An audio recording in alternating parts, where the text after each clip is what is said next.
Good morning, church. Welcome to another Living Hope Today study. I want to say hi to all my brothers and sisters at Living Hope Community Church and Iglesia Esperanza Viviente. I want to welcome you this morning. Today we find ourselves in Deuteronomy chapter 23.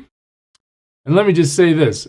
God is no prude. He is willing to discuss very, very intimate personal things. All right? And today he's going to help us understand what's acceptable to be in his assembly and what's not. Okay, so let's just start there and prepare ourselves for some frank discussion.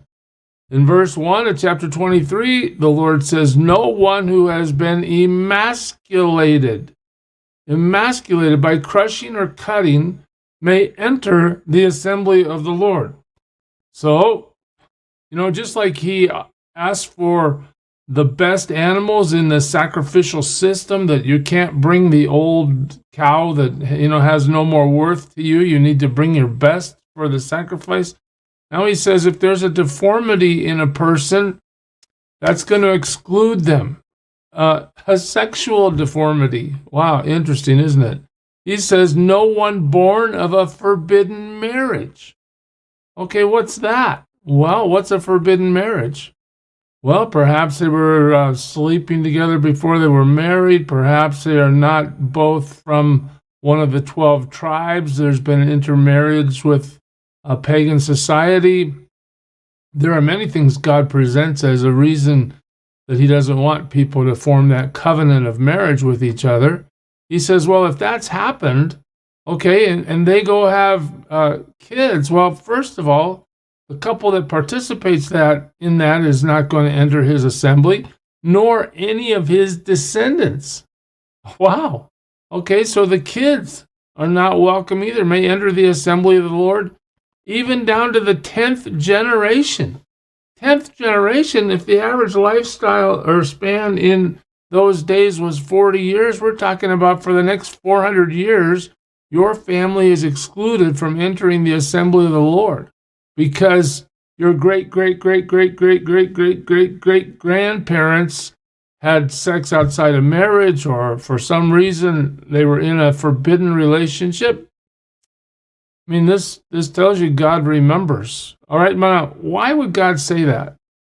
I believe this is really intended to be a tremendously strict deterrent, that people will avoid these mistakes at all costs because they don't want to experience this exclusion. Verse 3, no Ammonite or Moabite or any of his descendants may enter the assembly of the Lord, even down to the 10th generation. There we are again. For at least 400 years, we're excluding these people from the assembly of the Lord. Well, why? Well, for they did not come to meet you with bread and water on your way when you came out of Egypt. And so first of all, they didn't welcome you or facilitate your journey, even though you told them you weren't going to attack them, you weren't going to hurt them, you just wanted to walk through. They said, nope, we're not going to do that. God says, well, then you're not going to be in the assembly for at least 400 years, 10 generations. Wow. Okay, so they didn't welcome you when you came out of Egypt. Oh, and something else. They hired Balaam, son of Beor from Pethor in Aram Naharim, to pronounce a curse on you. God doesn't forget when his children are mistreated. Very comforting if you are one of his children wanting to follow him today. He does not forget. Now, they didn't experience this consequence right away, but God didn't forget, and there is a consequence for their evil behavior. All right? In fact, he goes on a little bit about it. However, the Lord your God would not listen to Balaam, but turn the curse into a blessing for you, because the Lord your God loves you. That's his motivation for his people. Love. What's he doing? Well, he's protecting them in so many ways. Do not seek a treaty of friendship with them as long as you live. They've shown their colors. They're not going to submit to God's people. They're not going to be in the assembly, and I don't want you guys to be friends with them. Wow. Okay, God. That sounds like a pretty strict rule. Do not abhor an Edomite, for he is your brother. Okay, wait a minute now. When we get to Edomites, now we have a different situation. He's your brother. Do not abhor an Egyptian. Really? Yeah. Even though God sent all those plagues to tell Pharaoh to let his people go, and the Egyptian army was wiped out, and they were clearly an enemy, in the end, you lived as an alien in that Egyptian's country, and we're not going to hate them. All right? The third generation of children born to them may enter the assembly of the Lord. So for a couple generations, we're not going to allow them. We're not supposed to hate them, but they will be granted entrance when they get to that third generation. Wow. All right. So there's some leniency there, isn't there? When you are encamped against your enemies, keep away from everything impure. Okay, so just remember this, my children, as Moses relays this from the Lord. Just because you're entering the promised land, just because God is blessing you beyond your imagination and fulfilling the promises that he made to your forefathers, Abraham, Isaac, and Jacob, you cannot let up on the pursuit of holiness. You are not going to relax that part of your life before God. You're going to maintain that. Keep away if it's impure. Now, watch this. If one of your men is unclean because of a nocturnal emission, he is to go outside the camp and stay there. All right? But as evening approaches, he is to wash himself, and at sunset he may return to the camp. Okay, well, there's a rule for that situation. All right, here comes another rule. Designate a place outside the camp where you can go to relieve yourself. Wow, God, we're getting pretty specific here, right? I mean, God has a standard. He wants order. He wants cleanliness. Think about the hygienic implications of this kind of instruction. God's keeping his people healthy in some ways. If they don't understand how that sort of situation could impact their health, as part of your equipment, have something to dig with. And when you relieve yourself, dig a hole and cover up your excrement. Well, now we're getting right down to it, aren't we? For the Lord your God moves about in your camp. Oh, okay, so we're going to live right. Why? Because the presence of God is here. That's why. We're going to do what God tells us to do and maintain our health standards, our cleanliness standards, because the presence of God is here. He's here to protect you and to deliver your enemies to you. Here it is. Your camp must be holy, so that he will not see among you anything indecent and turn away from you. In other words, your behavior has the capacity to offend God. So much so that God could, if he sees the indecency of whatever it is you're doing, he could turn away from you. We don't want that. So what do? We're going to pursue holiness. We're going to keep ourselves adhering to the standards God has given us. Now, another situation comes up. If a slave has taken refuge with you, do not hand him over to his master. Okay, so now this is somebody that wouldn't be in the Israelite community by birth, but they have been captured. They've been brought into that situation, and the foreign master may come for that slave. Well, don't give him back. Don't give him back. Well, should you just keep enslaving him and using him? Well, let him live among you wherever he likes and whatever town he chooses. Don't oppress him. Wow, freedom for the slave. Don't oppress him. Right? You're not to abuse a person. All of us are created in the image of God. No Israelite man or woman is to become a shrine prostitute. Notice how both genders are mentioned when it comes to prostitution. And what is a shrine prostitute? It's a pagan practice. And what is the pagan practice? Well, all through the pagan world at this time, and even today in some places, sex is used as an act of getting close to God, at least in the theory of what they think, that they can somehow unite themselves to the priestess or the priest sexually speaking and therefore encounter some spiritual moment. Well, God says, look, you guys aren't pagans. You're following the living and true God. You're not following these gods that the demons have manufactured. You're not to behave like them. I don't want anybody in the community to pursue this act, to be a man or a woman as a shrine prostitute. You must not bring the earnings of a female prostitute or of a male prostitute into the house of the Lord your God to pay any vow, because the Lord your God detests them both.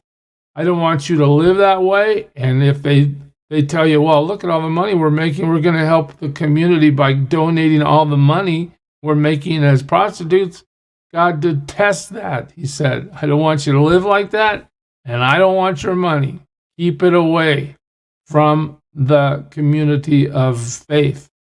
Do not charge your brother interest. Oh, okay, so now we move to another limitation or instruction where God says, look, somebody's going to have more money than somebody else, and they're going to come to the one with money and say, can I borrow some money? And if we get to that place where one becomes the lender and one becomes the borrower, here's some rules. Don't charge your brother interest, whether on money or food or anything else that may earn interest. In other words, don't make a profit off a fellow Israelite.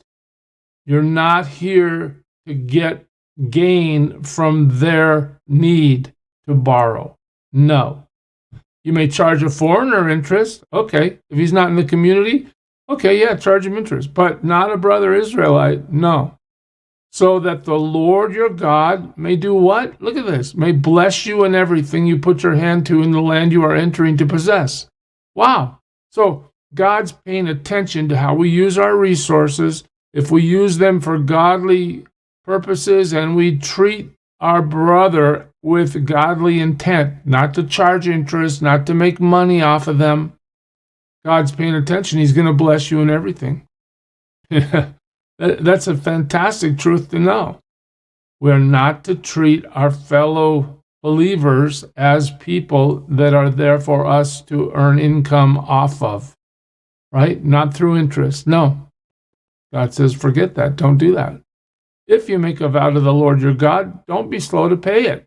For the Lord your God will certainly demand it of you, and you will be guilty of sin. Remember when Jesus said, let your yes be yes and your no be no?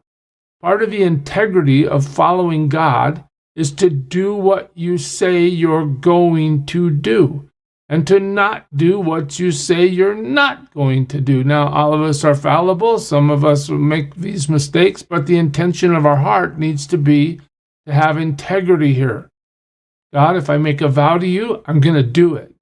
God, if I say I'm going to be at a certain place at a certain time, unless there's some extenuating circumstance, I'm going to perform that because I said it. You can count on my word. I have integrity. That's what God's after here. If you don't perform your vow to God, God's going to count it as sin against you.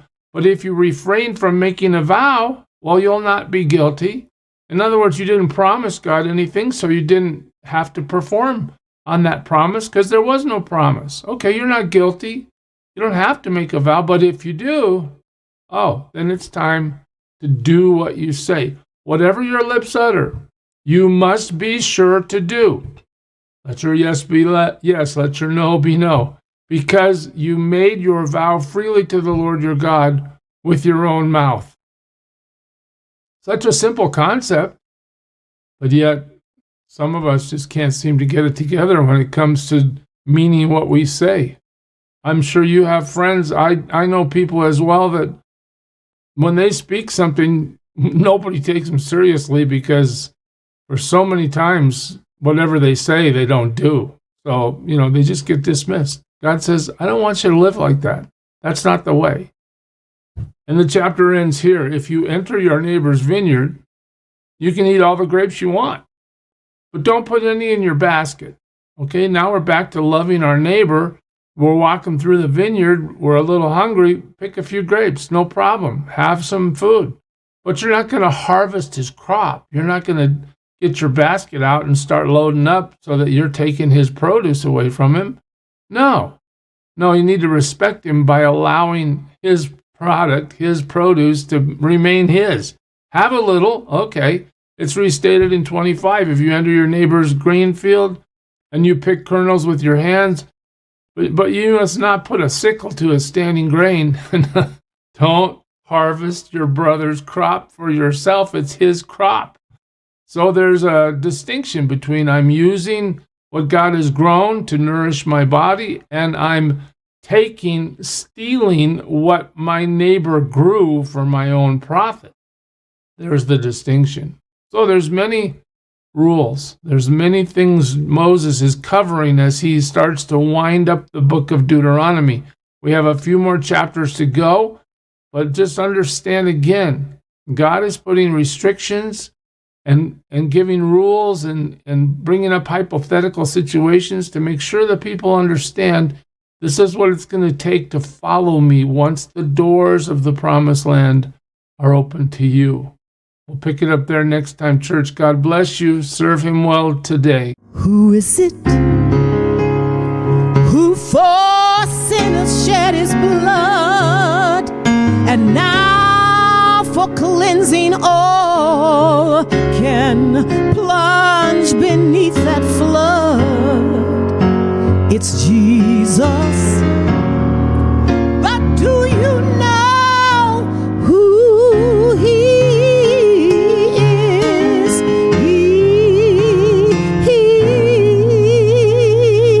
He's the image of the invisible God, and he's the brightness of his glory, the first, the last, the future, the past. He is God.